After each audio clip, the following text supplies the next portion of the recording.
Users. Basically, you have a really, if you're a web startup, you have a passionate community using your product. How do you get the most out of that? You can get everything from testing and debugging to web design to even product marketing.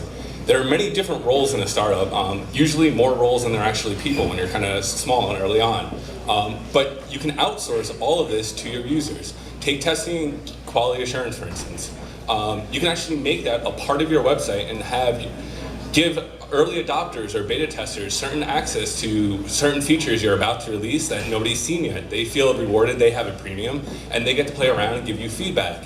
And then once you actually release the product, make sure that you have a communication mechanism, whether that's surveys and feedback forums or instant messenger, so there's real-time feedback. And just let the community know that you're there. You can fix bugs in minutes and hours and weeks, depending on the priority, but that you're listening to them. And then there's also product development. There's the whole release early, release often cycle. I say release even earlier, release often. Put it out there early. If the product's shit, you'll find out very quickly. And go back to the drawing board, figure out what's wrong. If they love it, great. What do they like about it? What do they want to see next? Constantly iterate on that. But you got to be careful. There's always going to be the 2% that say, I want ninjas with swords and flames coming out their sides, but that's just the minority that's very loud. What do the users really want? Usually it's something very basic and simple, utilitarian. So you have to process all that feedback and put it together and realize what they want.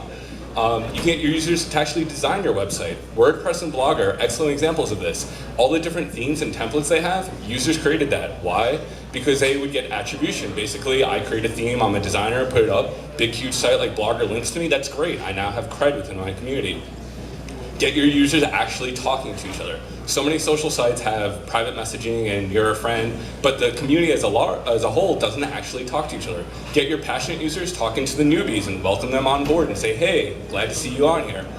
Get your users marketing for you. You've all seen people love us on Yelp stickers. That's guerrilla marketing right there on the street. Create widgets. It doesn't even have to be a widget that is a core product of your company. It could just be some stupid Tetris game that everybody loves to play, but your logo is down the bottom corner, and now you're branded across 1 million websites. Click here to invite your friends. That actually works. It's more than just finding people online. It's actually bringing new users to your site. And if you need to position yourself on Google, get yourself to the top, ask your users to throw some badge on their site with these keywords and point to you. They'll do that because they love your service. And so if you have an article written about you, let's say you're a dig story you're linking to, or a YouTube viral video that you need to get more eyeballs so it kind of raises in the ranks, ask your users, send them emails, send them newsletters. You should have users on your instant messenger so you can IM them in real time and ask them.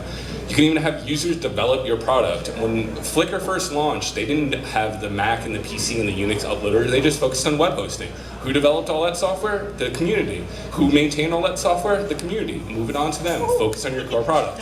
What else can your users do? Behavior testing. They can convert more users. Watch what your users do. If you don't have a mechanism set up to do A/B testing in real time, do 1 week with one website, do a second week with another website. Google Analytics, Crazy Egg, free services. Watch what they do, see and learn.